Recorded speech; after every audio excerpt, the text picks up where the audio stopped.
S'il vous plaît, monsieur. Il arrive. Ouais. Pour mettre ton sac par terre, je pense pas.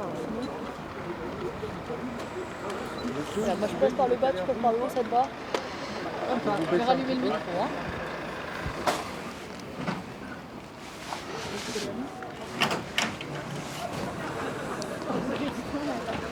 Je pense à casser la voiture en début de campagne. Attends. Bonjour mesdames et Bonjour. messieurs.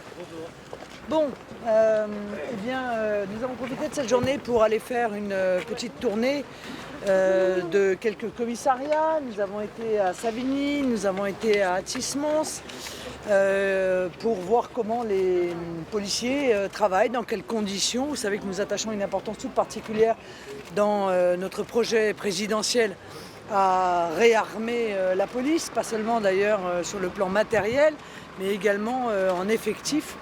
Et j'ai envie de dire moralement, ça passe par une augmentation prévue dans le projet de 15 000 policiers et gendarmes supplémentaires, évidemment par un effort tout particulier fait sur le matériel, car bien souvent les policiers sont démunis en matériel, en voiture, ils sont obligés d'œuvrer avec du matériel obsolète. Cette situation ne peut pas durer.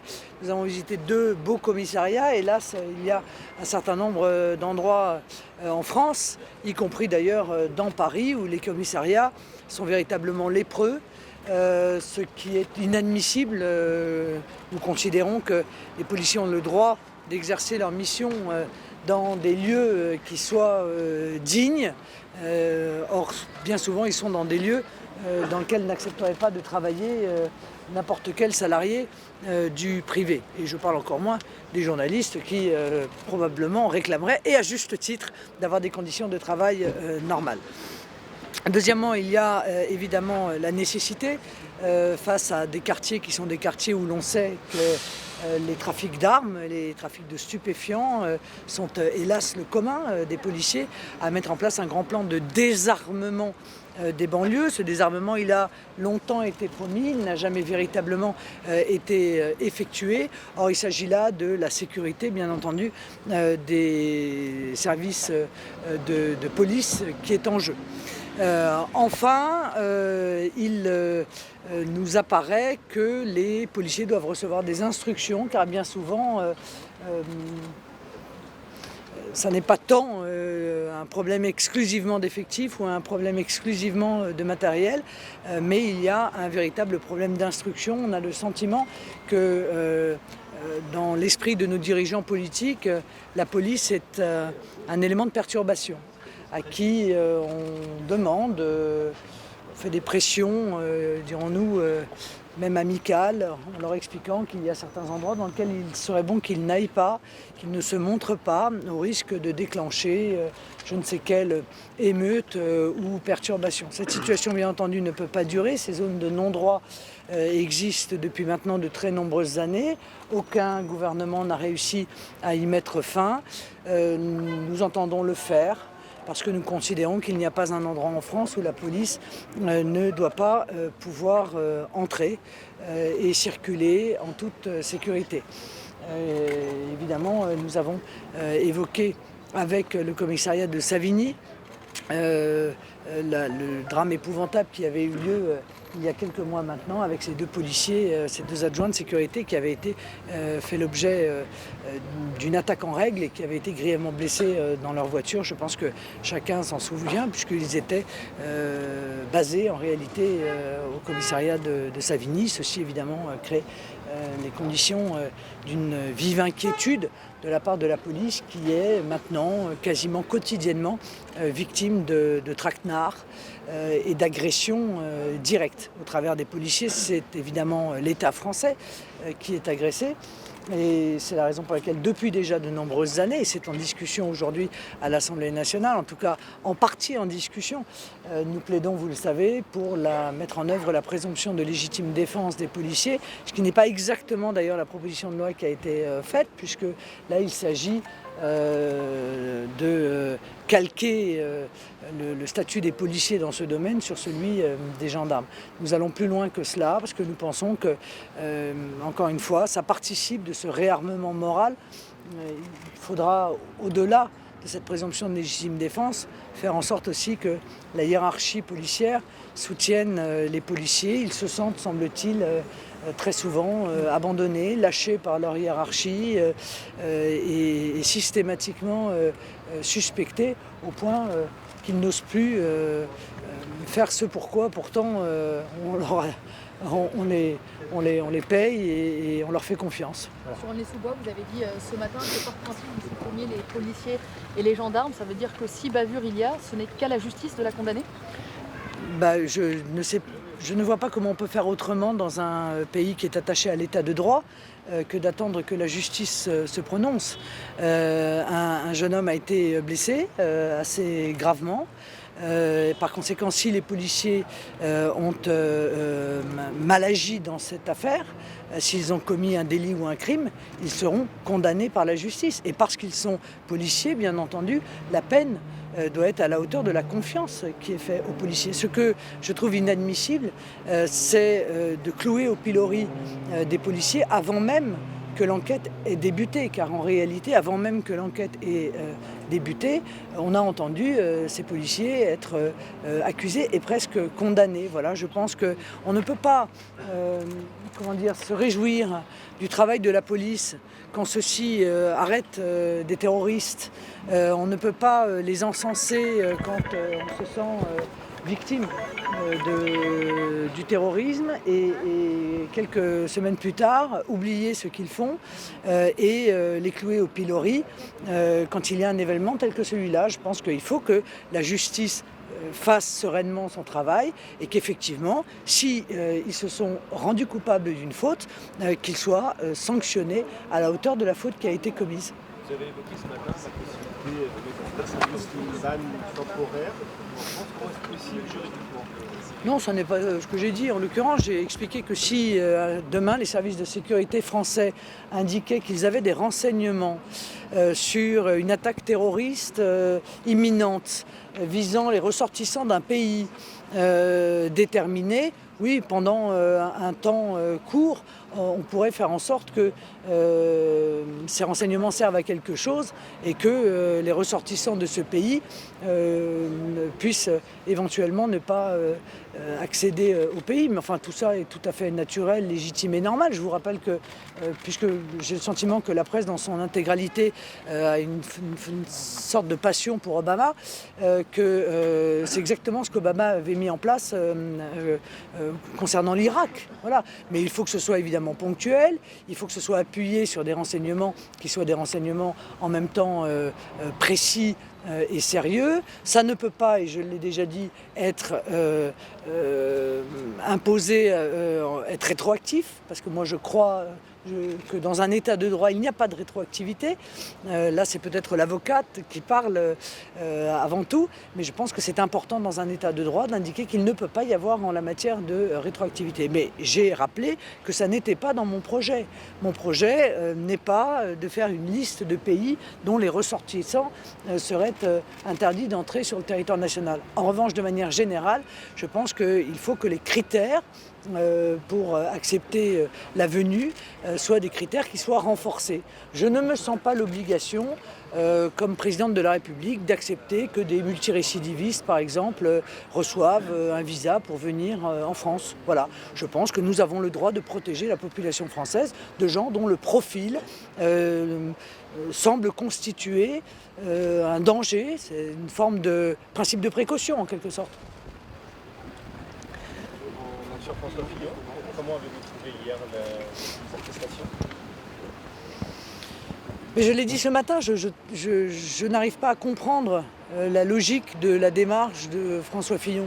Voilà, il vient demander pardon pour quelque chose dont parallèlement il nous explique que c'est légal et que ça ne pose absolument aucune difficulté. Il conteste le tribunal médiatique ce en quoi je pourrais être assez d'accord avec lui, mais en même temps, il vient devant ce tribunal médiatique pour s'expliquer. Enfin, tout ça n'a pas beaucoup de sens, en l'occurrence, et donc j'ai l'impression que la communication a pris le pas sur le fond de ce dossier, mais que cette communication semble être erratique. Vous-même, vous avez été accusé de rembourser, on vous a demandé de rembourser justement des sommes au Parlement européen. Oui, il n'y a qu'un malheur, si vous voulez, c'est que moi je conteste formellement cette décision du Parlement européen et je suis jugé par la partie adverse. Alors ça pose un problème dans un état de droit. C'est la justice qui doit décider quand il y a un désaccord entre A et B. C'est la justice qui décide si c'est A ou si c'est B qui a raison. Mais B ne peut pas juger A, vous voyez. Bon, or, en l'occurrence, j'ai saisi la justice et le Parlement européen a appliqué sa décision avec l'exécution provisoire, ce que je trouve tout à fait absolument scandaleux. Nonobstant le fait que le Parlement européen inverse la charge de la preuve, quand le Parlement européen considère que des règles ont été violées, il doit en apporter la preuve. Ça n'est pas à celui qui est accusé d'apporter la preuve de son innocence. Enfin, il ne me semble pas que dans les règles de notre état de droit, ce soit comme cela que ça fonctionne. C'est si grave d'ailleurs qu'il me demande d'apporter une preuve qu'il détienne. Donc je ne sais pas trop comment faire en fait. Parce que pour prouver notamment que mon assistante est à Bruxelles, j'ai besoin d'avoir le listing des badges. Et je n'ai pas accès à ce listing des badges, c'est le Parlement européen qui a accès au listing des badges. Alors tout dans cette affaire, si vous voulez, est une très grave, je crois, violation et de l'état de droit, et des droits fondamentaux, et des droits de la défense. Je persiste bien entendu à vous dire que nous sommes tous d'ailleurs totalement innocents. Je crois que le caractère politique de cette attaque de la part du Parlement européen ne fait plus aucun doute, puisque vous avez noté que le UKIP fait également l'objet de ce type de procédure. Alors moi je veux bien, mais tous les assistants du Front National font l'objet de cette procédure, tous les assistants du UKIP font l'objet de cette procédure. Comme par hasard, ce sont donc les mouvements eurosceptiques qui ont droit à ce traitement. Bon, il n'y a pas évidemment de hasard là-dedans, vous l'avez bien compris. Il y a une utilisation politique de pouvoirs qui sont exorbitants du droit commun et que s'accorde le Parlement européen. Permettez-moi de rebondir dans ce- Pardon ? Ah mais non seulement je les conteste, mais j'ai même déposé une plainte pénale contre M. Welle, le secrétaire général du Parlement, et contre l'OLAF, car l'OLAF est censé être des enquêteurs indépendants. Et il s'avère que quand j'écris à l'OLAF, c'est le Parlement qui me répond. Ça pose quand même aussi là un gros problème de conflit d'intérêts. Et donc j'ai saisi la justice pour de cette violation, à mon avis, très lourde des droits de la défense.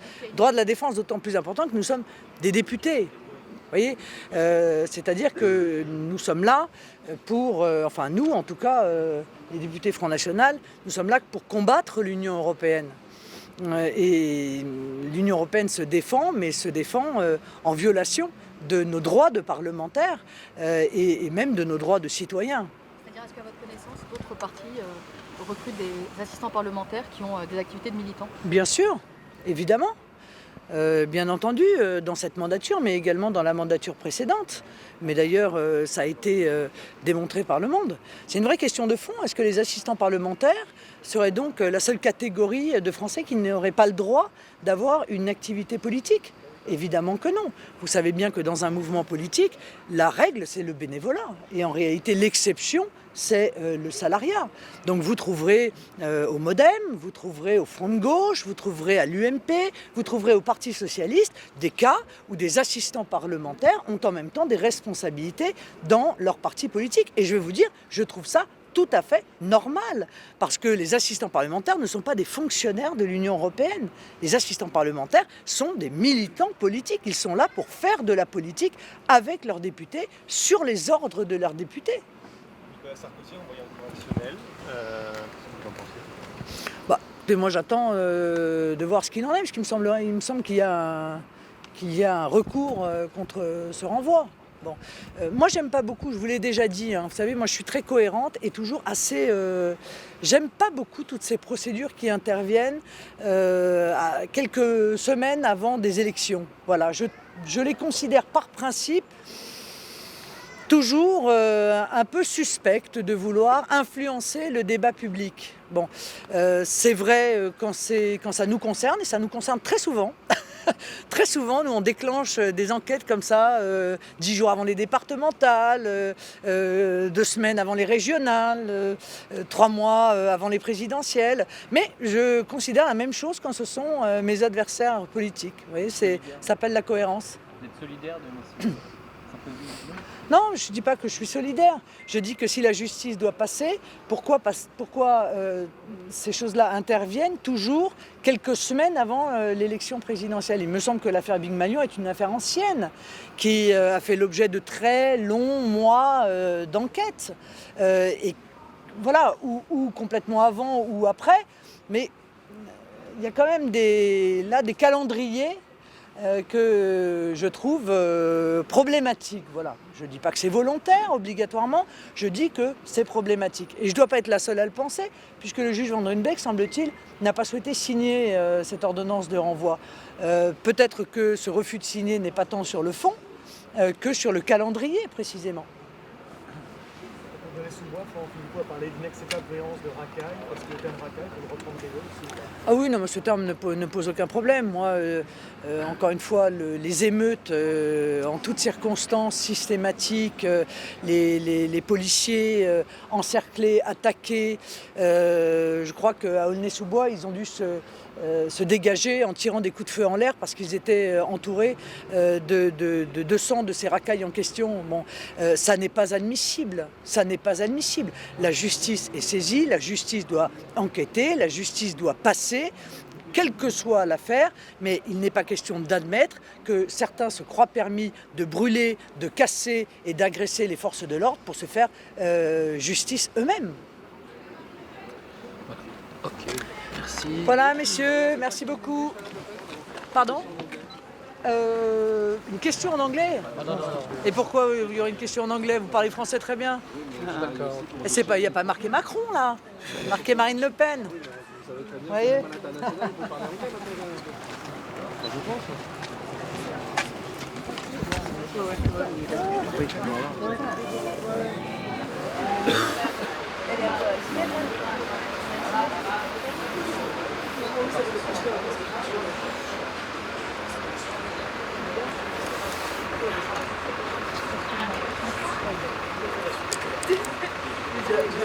À la follow,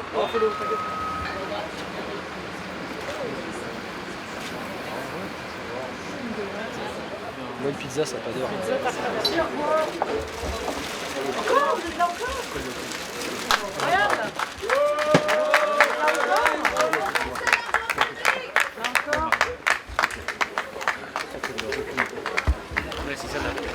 On va le faire là.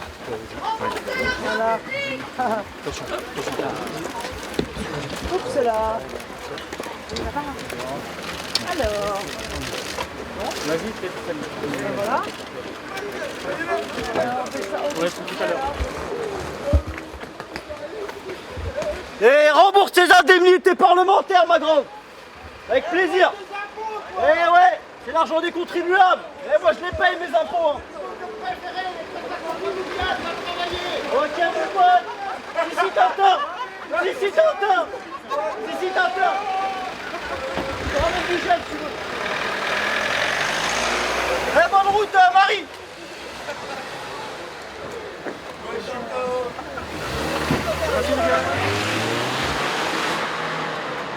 Eh, je suis en RTT, mon pote. Eh, je suis en RTT. Eh, je reviens de Val Thorens, là, j'étais au ski pendant 1 semaine et demie, mon pote. Eh, j'ai kiffé. Et je travaille. Et je gagne. Eh, je gagne 3 000 € net par mois, mon pote. Eh, retourne dans le Nord, couillard. Eh, retourne dans le Nord. Retourne dans le Nord, mon pote.